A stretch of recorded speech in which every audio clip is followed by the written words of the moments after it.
So definitely a strong corporate presence, but a strong entrepreneurial presence too. And then very happy that we have the academic view of women in technology in the room too. I'm mentoring and networking, but not just mentoring and networking in general. It's the way we're using this term is very purposeful because it's related to this research that I said that we've done with about 2,000 women. Now, my theme, the overarching message from both the quantitative survey and the narrative comments that almost all of the women took the time to write in was their desire for, their interest in, and their aspiration to get more support around effective and strategic mentoring and effective and strategic networking. So women that we think of or we recognize as leaders today.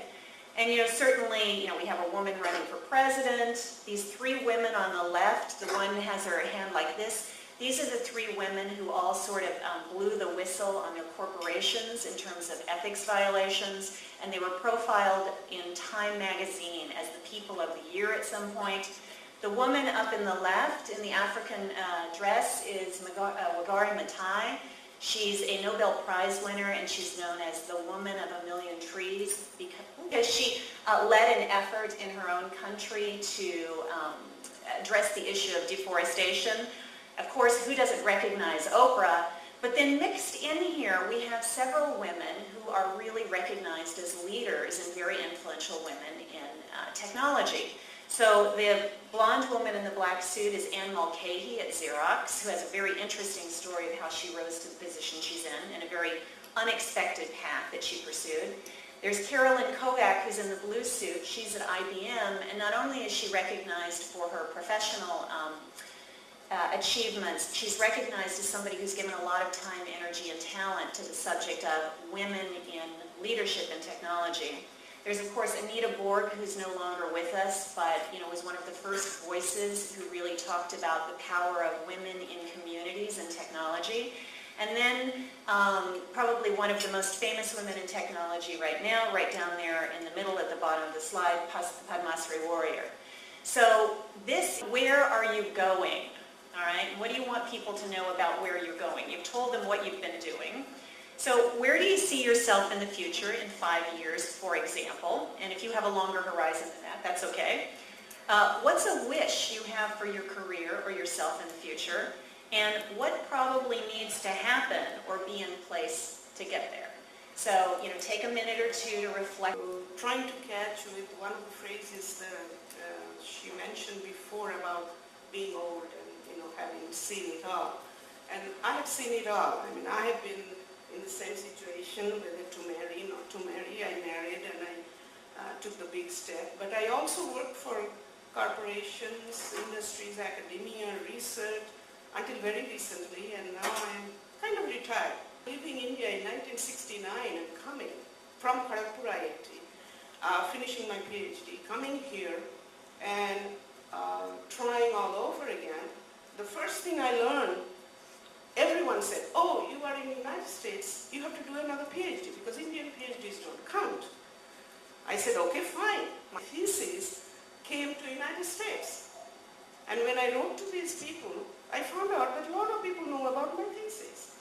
And I wrote to Dr. Barlow in Berkeley, and he said, why didn't you start working? Why are you bothered about doing another PhD? You have an excellent thesis. Okay?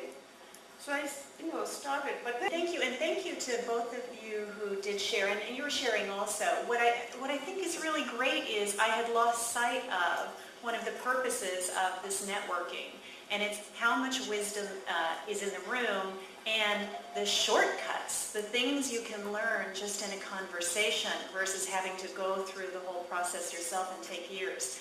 So I really value that you would share that kind of experiential wisdom, because that's what networking is all about in some ways. It's shortcuts based on experience. It's almost as if you were reading our minds.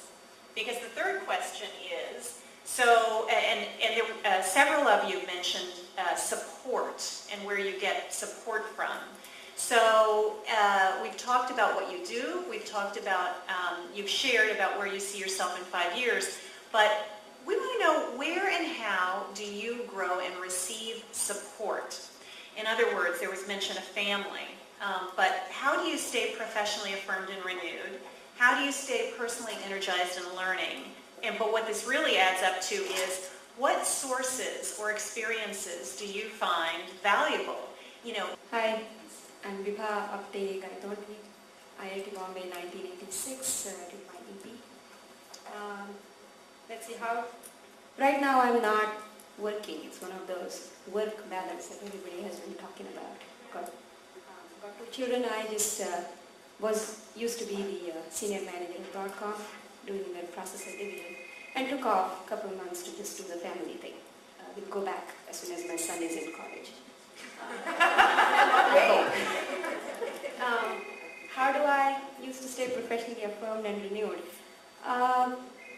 Being technical. I am, like all of us are engineers. I love what I do, love being an engineer. So reading, trying to look for the next interesting thing that's coming up, reading about it, keeping the challenge on, and learning or taking courses on new subjects. That's what I used to do to keep on top of technology. I am very deep into technology, semiconductors. So, be my mother, and I wish, I'm listening to all this conversation about having a network of women.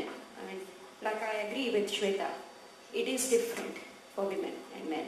I am so agreeing to that when you want to make these decisions, we are married to all good men. They will support us in our careers. But sometimes there are so many cases where you go, I just want to quit. There's too many things going on, my children, my family. What do I want? And that's why it's useful to talk to women who are like you. And my mother was a professor at IIT Bombay. I am a true IIT. I'm sorry, I call myself. It's my home. I was raised there. I went there to school. And it's always when I call her and say, Mom, got to quit. Can't do this. She'd say, okay, you go think about it. We'll talk about it again. Let's hear from anybody who wants to share the ideas, and it's not going to be just one or two, the more the better. Yeah, I'm Alaknanda Rao, Alka, also from India. And one of the observations that I have at the moment, and also based on 1 week ago which I spent in New York with a lot of my old IIT women friends, I'm meeting some of them after 25, 30 years, and I was really honestly surprised to find that the women IITians in India have, most of them, had a better scope in careers than the ones in the US. This is an honest observation that I have at the moment, not only based on this group. Mainly, family commitments are very heavy in the US as compared to India. Family support is a big thing, and when I went through that, I personally felt grateful that I had lived my career in India rather than in the US. Otherwise, I wouldn't be where I am today. This is the first observation. So that brings me to, what wish do you have for this group? Yet many of us have moved to the US. So my one wish for this group to look at honestly is to see how we can provide peer support to many of us, even in terms of family care. Observation came down from another friend of mine who was recently visiting us in India, and he mentioned that I'm surprised to see so many senior women in technical positions in a place like Calcutta. Wonderful, wonderful book. I want to suggest this to the entire group. It's called The Price of Motherhood by Anne Crittenden. And I don't know if you guys have read it, but it changed my life. I read it at a point where I was really ready to quit my career and just be a full-time mom and be ready. I think I'm at the position now where I have the same challenges as any other guys have. So I don't have the challenges that working mothers have. And I did the nanny thing, I'm doing the nanny thing, and it's mentoring and networking. Mentoring and networking is really interesting when, as a community, you start to address an issue or an opportunity that's of interest to a large number of people. So you just sort of started naturally taking that on. I want to leave you with two closing thoughts. One is, something you have surfaced here is this whole idea of when the big, hairy, all-consuming responsibilities of work butt up against other life responsibilities, and you started sharing ideas around a network on that. So we just want to leave you with this idea of the network as a way to address issues and opportunities that are of mutual interest. Now,